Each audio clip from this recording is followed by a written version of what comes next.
حضرت عمر رضی اللہ تعالی عنہ اور ابو کا بچہ۔ مدینہ منورہ میں نجار کے چند وفود آئے، ہر طرف ہنگامہ اور شور برپا ہونے لگا۔ حضرت عمر رضی اللہ تعالی عنہ نے حضرت عبد الرحمن بن عوف رضی اللہ تعالی عنہ سے فرمایا کہ آؤ چلو ہم اس رات چوری وغیرہ سے لوگوں کو بچانے کے لیے پہرہ داری کریں۔ چنانچہ وہ دونوں رات بھر پہرہ داری کرتے رہے، جس قدر اللہ نے ان کے لیے لکھا تھا۔ نمازیں پڑھتے رہے۔ اسی دوران حضرت عمر بن خطاب رضی اللہ تعالی عنہ نے کسی بچے کے رونے کی آواز سنی تو آواز کی طرف متوجہ ہوئے اور جا کر اس کی ماں سے کہا، جو اس کو چپ کرانے کی کوشش کر رہی تھی، خدا کا خوف کرو، اپنے بچے کا خیال کیا کرو۔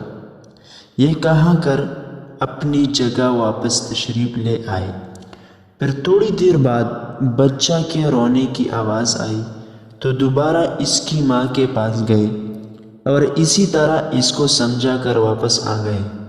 رات کے آخری حصہ میں اس بچے کے رونے کی آواز پھر آئی تو حضرت عمر رضی اللہ تعالی عنہ نے اس بچے کی ماں کے پاس آئے اور سختی سے کہا کہ تیرا ناز ہو، لگتا ہے کہ تم بری ماں ہو۔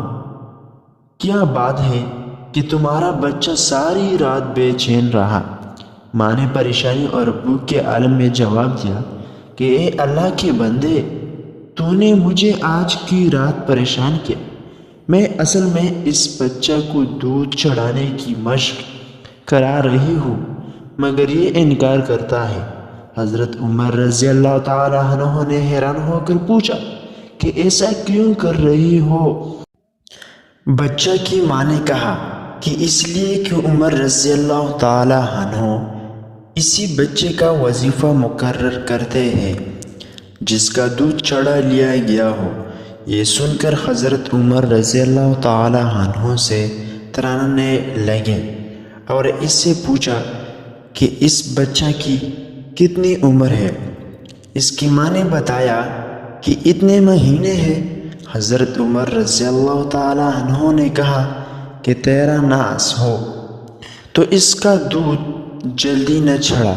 یہ کہا کر حضرت عمر رضی اللہ تعالی عنہ واپس گئے۔ فجر کی نماز پڑھائی تو لوگوں نے آپ رضی اللہ تعالی عنہ کی قرات کے دوران آہ و بکا کا غلبہ محسوس کیا۔ جب سلام پھیرا تو فرمایا کہ عمر رضی اللہ تعالی عنہ کے لیے تنگی ہو، مسلمانوں کے کتنے بچے مر گئے۔ اس کے بعد حالت اسلام میں پیدا ہونے والے ہر بچہ کے لیے وظیفہ کا حکم جاری فرمایا اور تمام علاقوں میں یہ فرمان نامہ لکھ کر بھیج دیا۔